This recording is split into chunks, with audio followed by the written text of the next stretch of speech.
안녕하세요. 뻘지정소의 뻘짓입니다. 이번에는 램 오버클럭에 대해서 알아보려고 해요.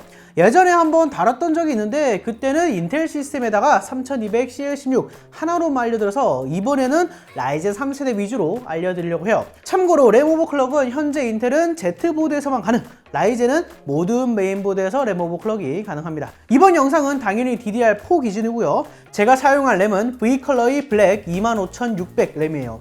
3200MHz CL22 기본 램인데요. 표준 램이라서 아무것도 안 건드려도 라이젠 3세대 시스템에 꽂기만 하면 바로 3200MHz로 작동을 해요. 얘 같은 경우에는 SK 하이닉스 칩만 쓰기 때문에 오버클럭도 꽤 잘 될 것 같아요. 우선 램 오버를 하기 전에 먼저 확인해야 할 것은 내 램이 어떤 램인지를 알아야 돼요. 이런 것처럼 그냥 단순히 V컬러의 램이구나 라고 하면 안 되고 여기 램에 쓰인 칩의 정보를 알아야 되거든요. 일단 그래서 이 램을 뜯어가지고 컴퓨터에 꽂아 보도록 할게요. 이 포장이 이렇게 따로따로 되어 있어가지고 이거 나쁘지 않은 것 같아요. 검은색이라서 뭐 디자인도 괜찮하고, 그리고 이렇게 각 칩마다 V컬러 각인도 되어 있어가지고 뭐 전체적으로 일단 무난한 형태인 것 같아요. 램 같은 경우에는 보통 이 자리에 위치해 있는데 메인보드에 따라서 요게 2개가 있을 수도 있고 램 슬롯이 4개가 있을 수도 있어요. 근데 만약에 뭐 2개짜리면 2개 다 꽂으면 되지만 4개짜리라면 2번, 4번에 꽂으시는 게 램 오버클럭이 제일 잘 됩니다. 뭐 1번, 3번에 꽂으시거나 혹은 이 램이 2개가 아니라 램이 많으면 많을수록 오버클럭이 잘 안 되니까 참고하세요. 이렇게 램을 꽂을 때는 뭐 똑똑 소리 나게 꽂으시면 바로 장착이 끝난 거예요. 자, 이렇게 정상적으로 윈도우로 들어와줬죠. 자, 그러면 내 램이 어떤 램인지 확인하기 위해서는 영상 설명란에 나와 있는 타이푼 버너라는 프로그램을 다운받으세요. 다운받으신 다음에 관리자 권한으로 이 프로그램을 실행을 시켜 주시고요. 이렇게 프로그램이 뜨는데 여기 상단 메뉴 중에서 EEPROM을 누르시면 장착된 메모리가 이렇게 2개가 뜨죠. 2개 똑같으니까 아무거나 하나를 누르시면 이런 식으로 램 정보가 뜨게 돼요. 여기서 2가지만 확인하면 되는데 여기 생산자에 하이닉스라고 적혀있죠. 그 다음에 오른쪽 네 번째 줄에 여기 다이 부분에 8GB J-다이라고 되어 있습니다. 그럼 이 램은 하이닉스의 J-다이를 사용할 램인 거예요. 그래서 구글에 하이닉스 J-다이 램 오버라고 검색하시면 되는데 이렇게 후기 글들이 나오죠. 다른 사람들 거를 참고해서 램 오버클럭을 넣는 거예요. 뭐 위치는 똑같으니까 예를 들어서 삼성 C다이 램 오버 이런 식으로 검색을 하면 후기 글들이 정말 많죠. 그래도 만약에 안 나온다면 그냥 하이닉스 램, 마이크론 램, 뭐 삼성 램 오버 이런 식으로 검색을 해보세요. 다른 사람들은 어느 정도의 값을 넣었는지 참고를 하고 시작을 해야 돼요. 기본적으로 램 오버클럭은 핵심 값 3가지를 조절하는 건데요. 바로 클럭, 타이밍, 전압이에요. 클럭은 성능, 타이밍은 지연 속도, 전압은 밥이라고 생각하시면 되는데요. 속도는 높을수록 좋고 지연은 낮을수록 좋고 밥은 적당히 줘야 하죠. 즉 램 오버클럭에 있어서 클럭은 높을수록 좋고 타이밍, 즉 CL 값은 낮을수록 좋고 전압은 적당해야 된다는 거예요. 자, 그럼 어떻게 램 오버를 설정하는지 보여드릴게요. 먼저 바이오스라는 데에 들어가 줘야 돼요. 윈도우를 다시 시작하거나 아니면 컴퓨터를 껐다 켤 때 딜리트 키를 연타를 하면 바이오스에 들어가줘요. 뭐 바이오스 같은 경우에는 하드웨어적인 설정이라고 보시면 될 것 같아요. 뭐 이따가 조금 더 자세하게 설명해 드릴게요. 자, 그럼 이렇게 바이오스 화면에 들어왔습니다. 만약에 바이오스 화면에 이렇지 않고 뭐 그래픽이 돌아가거나 간단하게 생겼다, 그런 경우에는 뭐 어드밴스드 메뉴 혹은 고급 설정이라고 되어 있는 데 있으니까 그쪽으로 이동을 하시면 돼요. 이것도 제조사마다 생기게 다르거든요. 이따가 보여드리도록 할게요. 일단 저는 여기 기가바이트 메인보드로 진행하도록 하겠습니다. 라이젠 3세대 기준 웬만하면 들어가는 2가지 램 오버 값이 있어요. 하나는 3200MHz CL16의 1.35V, 그리고 또 하나는 3600MHz의 CL18 1.4V죠. 3200MHz가 클럭, CL16의 타이밍, 1.35V가 전압이에요. 클럭과 타이밍을 어떻게 조절하냐? 일단 클럭이 우선이고 타이밍은 그 후에요. 다만 그렇다고 클럭만 높고 타이밍이 처지는, 즉 CL 값이 커지면 좋지 않겠죠. 그래서 이 둘을 적절히 조절해야 되는데 기본적으로 3200MHz나 3600MHz의 국민 램 오버 정도에서는 CL18을 초과하지 않는 게 좋다고 생각하시면 돼요. 그리고 미리 말씀드리자면 램 오버는 노가다입니다. 자, 일단 실전적으로 이렇게 바이오스에 들어가면 오버클럭 관련 메뉴가 있을 거예요. 기가바이트 같은 경우는 여기 MIT라고 되어 있죠. 그리고 메뉴들을 보면 클럭 설정, 메모리 설정, 전압 설정 이렇게 되어 있죠. 메뉴의 거는 CPU와 관련된 거고요. 두 번째가 이제 메모리랑 관련된 거라고 보시면 돼요. 자, 이렇게 들어와 주면 생각보다 되게 간단해요. 여기 보시면 여기 시스템 멀티플라이라 되어 있죠. 이게 배수인 거예요. 3600으로 오버클럭을 할 거기 때문에 여기 36이라고 적어줍니다. 그 다음에 아까 말씀드린 대로 타이밍을 수정할 건데 지금 타이밍이 오토니까 요거를 수동으로 바꿔주시고요. 그 다음에 여기 위에 있는 타이밍들을 수정해 줄 거예요. 그래서 여기 매니를 16, 그 다음에 18, 18, 18, 36 요렇게 설정을 해 주도록 할게요. 대략적으로 말씀드리면 여기 맨 앞이 CAS 레이턴시 있죠. 얘를 줄여서 CL이라고 해요. 그래서 이 CL 값이 가장 중요하고요. 그리고 여기 밑에 있는 값들은 뭐 CL에서 플러스 1이나 2 정도를 주시면 되고, 그 다음에 여기 가장 마지막에 있는 TRAS는 이 두 번째 값에서 곱하기 2배를 한 다음에 다시 플러스 1에서 2 정도 해주시면 돼요. 요 정도가 평범한 세팅인데 이따가 좀 더 자세히 말씀드리도록 할게요. 자, 그리고 아직까지 하나 설정을 안 한 게 있죠. 바로 전압이에요. 전압 같은 경우에는 이 설정한 값이 정상적으로 잘 돌아갈 수 있게 밥을 먹여주는 녀석이에요. 근데 밥은 적어도 안 되고 많아도 안 되겠죠. 항상 적절한 전압인데 일단 ESC를 통해서 이렇게 나가주고요. 기가바이트 같은 경우는 여기 전압을 따로 설정할 수 있는 메뉴를 빼놨어요. 자, 그래서 이렇게 와주면 쭉 내리다 보면 여기 D램 전압이라고 되어 있죠. 이 D램 전압을 수정하시면 되는 거예요. DDR4램 기준 1.4V까지는 매우 완전한 편이고요. 램에 방열판이 달려있다면 1.45V를 하셔도 돼요.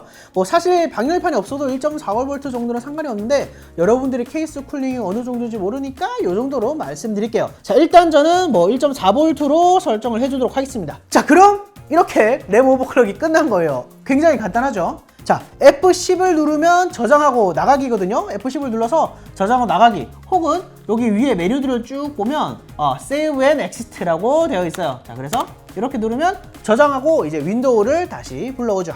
자, 이렇게 정상적으로 부팅이 되었어요. 자, 그럼 램 오버클럭이 이렇게 끝난 걸까요? 아니에요. 이 램 오버클럭이 정상적으로 잘 설정이 됐는지 확인을 하는 흔히 말하는 안정화 테스트를 해야 돼요. 자, 그럼 일단 램 오버클럭이 정상적으로 값이 들어갔는지만 먼저 확인해 볼게요. 설명란에서 CPUZ라는 프로그램을 다운받아 주세요. 자, 이렇게 CPUZ에 들어가시면 뭐 위에 여러 탭들이 많은데 이 중에서 메모리에 들어가 주세요. 자, 그럼 이렇게 지금 DDR4 그리고 16GB가 잘 뜨죠. 클럭이 정상적으로 들어갔는지는 지금 여기 D램 프리퀀시에서 지금 1800 정도로 뜨는데 곱하기 2를 해주시면 3600이죠. 얘는 2배가 낮다고 그냥 생각하시면 될 것 같아요. 자, 그 다음에 CL 16, 18, 18, 36으로 지금 정상적으로 아주 잘 들어가 있는 것을 볼 수 있습니다. 그런데 만약 부팅 자체가 안 되면 어떻게 하냐? 세 가지 옵션이 있어요. 램 클럭을 낮추거나 타이밍을 늘리거나 전압을 더 주는 거죠. 만약 3200CL16이 실패를 했으면 3000CL16을 넣거나 3200CL18을 넣거나 전압을 0.2에서 3V 정도 더 주는 선택지가 있죠. 이 중에서 성능상으로 가장 좋은 거는 그냥 전압을 올리는 거고요. 그 다음이 3200CL18로 바꾸는 거예요. 클럭이 성능에 좀 많은 영향을 끼치기 때문에 뭐 웬만하면 타이밍을 늘리거나 아니면 전압을 올리는 방법을 추천드려요. 그리고 또 이런 경우도 있는데 램오버가 실패를 했어요. 그럼 보통 컴퓨터가 뭐 실패했다 이런 식으로 띄워주거든요. 그리고 알아서 서너 번 부팅을 하면서 기본값으로 돌아가요. 그런데 가끔 뭐 화면이 안 들어와요 라고 말씀하시는 분들이 있는데 그럴 때를 위해서 알려드리겠습니다. 만약에 부팅을 했는데 뭐 돌아는 가는데 화면이 안 떠요. 그럴 경우에는 먼저 여기 파워 뒷면에 있는 그냥 케이블을 빼주세요. 이렇게 케이블을 빼주시고요. 자, 그 다음에 케이블 뺀 다음에 전원 버튼을 한번 눌러주세요. 그러면 이렇게 뭔가 잠깐 움찔하죠? 그렇게 되면 이 메인보드에 있는 잔류 전원이 빠진 거예요. 자, 그 다음이 중요한데 여기 웬만하면 그래픽카드 아래쪽에 보면 여기 건전지가 있어요. 만약에 안 보이시는 분들은 그래픽카드를 이렇게 좀 제거를 해서 여기 보시면 건전지가 있죠. 이 건전지를 잠깐 빼놓으시면 돼요. 자, 이렇게 빼놓고 한 1분 정도 기다렸다가 다시 이 배터리를 꽂으시면 됩니다.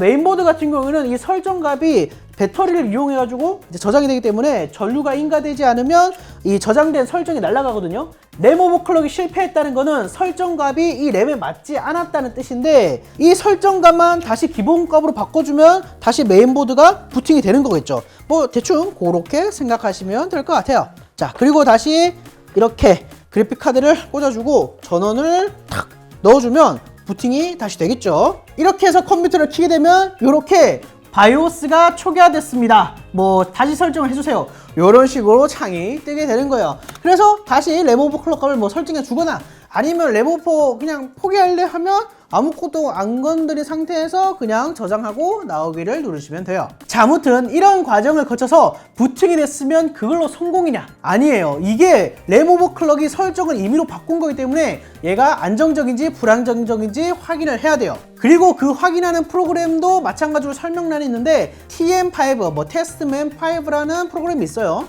굉장히 간단한 프로그램인데 이 TM5를 관리자 권한으로 실행을 시켜 주시고요. 그럼 이렇게 프로그램이 알아서 돌아가요. 한 바퀴가 돌아가면 이렇게 주기가 2로 바뀌어요. 램 오버클럭 안정화를 볼 때 이 프로그램을 포함해서 두 가지 쓰거든요. 이거 말고 HCI 맴테스트라는 프로그램이 있어요. 근데 그 프로그램 같은 경우는 굉장히 설정도 복잡하고 좀 까다로워가지고 일단 사용 방법이랑 같이 설명란에 링크를 걸어둘 테니까 뭐 혹시 좀 안정화를 좀 빡세게 보고 싶으신 분들은 그 프로그램까지 확인을 하시고요. 근데 그냥 TM5 한번 돌리신 다음에 다들 배그 하시잖아요. 배그가 램에 민감한 게임이라서 배그 한 판 하시면서 뭐 이전과 다르게 뭔가 끊기거나 튕기거나 하면 램 오버가 실패했다고 보시면 돼요. 그럴 때는 아까 말씀드린 것처럼 클럭을 내리거나 타이밍을 올리거나 전압을 더 줘야 합니다. 이런 식으로 적절한 전압을 준 상태에서 클럭은 점점 올리고 타이밍은 점점 낮추면서 이 밸런스를 맞춰가는 거죠. 그런데 라이젠 3세대 기준으로 넣을 수 있는 램이 최대 클럭은 3800이라고 생각하세요. 뭐 1대1이니 2대1이니 동기화원이 뭐 설명하면 좀 긴데 아무튼 보통 최고를 3733 정도, 뭐 대부분의 분들은 3200이나 3600으로 하니까 참고하세요. 그리고 또 하나 넘어가면서 말씀드릴 게 바로 2차 타이밍이에요. 아까 램 오버클럭을 하면서 타이밍에 몇 가지 값만 수정했죠. 그리고 그거를 1차 타이밍이라고 한다고 말씀드렸어요. 하지만 아까 보셨겠지만 실제로는 수많은 타이밍 값들이 있고 그거를 2차 타이밍이라고 하는데 그것도 만질 수 있거든요. 근데 이거를 만지게 되면 발열도 쉽게 높아지고 시스템도 더 불안정해지고 더군다나 오토와 성능의 차이가 진짜 없다시피 해서 웬만하면 안 건드시는 거 추천드려요. 자, 그럼 마지막으로 CI 값 세트 몇 가지만 보여드릴게요. 타이밍은 여기서 하나 고르시면 됩니다. 하지만 타이밍이 아쉽게 부족할 때 알아서 커스터마이징을 하시면 돼요. 뭐 예를 들어서 CL14, 14, 14, 28이 부팅이 되긴 하는데 안정화해서 오류가 뜬다. 그럼 뭐 CL14, 16, 16, 16, 34 이런 식으로 타이밍을 플러스 시키면 돼요. 하지만 타이밍이나 클럭을 건드리고 싶지 않을 때, 즉 성능을 건드리고 싶지 않을 때는 전압을 올려주면 돼요. 1.4V 정도는 수명이나 이런 데 지장이 아예 없다고 보시면 돼요. 그리고 전압은 당연히 성능과는 관계가 없습니다. 그냥 밥을 얼마나 주냐 차이니까요. 그리고 또 하나, 게이밍 기준으로 타이밍보다는 클럭이 더 중요해요. 환경마다 다르지만 CL1당 250MHz 정도 차이 난다고 생각하시면 됩니다. 3200CL14와 3600CL16은 실제 게임에서 3600CL16이 더 잘 나와요. CL이 이 차이가 나니까 500MHz는 차이가 나야지 성능이 더 좋은 거다 라고 생각하시면 편하겠죠. 그리고 라이젠은 CL 값을 짝수로 하시는 게 좋아요. 인텔은 홀수가 그냥 되는데 라이젠은 조금 설정을 건드려야 돼가지고 그냥 짝수로 두시면 됩니다. 자, 그럼 여기까지 지금 잘 따라오셨으면 어느 정도 이해는 되셨을 거예요. 그럼 제가 기가바이트 메인보드 보여드렸으니까 다른 메인보드에서는 오버를 어떻게 하는지 빠르게 보여드릴게요. 먼저 MSI입니다. 우측 상단의 어드밴스드 버튼을 눌러서 고급 모드로 들어오신 후에 좌측에서 OC 메뉴에 들어가 줍니다. 그 다음 D램 프리쿼시에서 원하는 램 클럭을 선택해 주고요. 저는 3600MHz로 할게요. 그 다음 타이밍 설정에서 16, 18, 18, 18, 36을 적어둡니다. 그리고 마지막으로 D램 전압 설정에서 1.35V로 설정해 주신 다음 F10으로 저장하고 나가면 끝이에요. 다음은 에즈락인데요. 우측 상단의 어드밴스드 모드를 누른 후에 OC 트위커 메뉴로 들어가 줍시다. 에즈락은 각 섹션별로 구분이 되어 있는데요. D램 설정으로 들어가 줄게요. D램 프리쿼시에서 3600을 선택해 주고요. 아래 타이밍에서 16, 18, 36을 입력해 주겠습니다. 에즈락은 특이하게 중앙값들을 하나로만 컨트롤해요. 물론 아래쪽에서 2차 타이밍 조절도 가능합니다. 그 다음 메뉴로 나와서 전압 설정에 들어와 주시고요. D램 전압에서 1.35를 입력해 주시면 끝이에요. 다음은 ASUS인데요. 우측 하단이 어드밴스드 모드를 눌러주시고 AI 트위커 메뉴로 접속해주세요. 그 다음 맨 위에 있는 메모리 프리퀀시에서 3600을 선택하시고 D램 타이밍 컨트롤에서 타이밍을 16, 18, 18, 18, 36으로 바꿔주도록 할게요. 밖으로 나와서 약간 밑으로 내려가면 이렇게 전압을 변경할 수 있어요. 그럼 끝입니다. 이 영상을 정독하셨으면 이제 혼자서 스스로 내 램의 상태를 확인하고 램 오버가 가능하실 거예요. 여기까지 따라오시느라 고생이 많으셨습니다. V칼라는 하이닉스 램이라서 당연히 저가 마이크로 램보다는 램 오버가 좀 더 잘 되고요. 그리고 라이프타임 워런티라서 이 제품인 단종되지 않는 하에는 계속해서 몇 년이고 무상 AS를 제공하는 것도 장점 중에 하나겠네요. 램 오버가 성공하셨다면 여러분이 램 다이 정보와 함께 클럭, 타이밍, 전압을 댓글로 정보 공유해주세요. 자, 궁금한 점 있으면 댓글 남겨주시고요. 여러분들이 뭐 하다가 뭐가 좀 안 되거나 뭐 궁금한 점 있으면 남겨주시면 제가 최대한 댓글 달려드릴 수 있도록 할게요. 자, 그러면 다시 봅시다.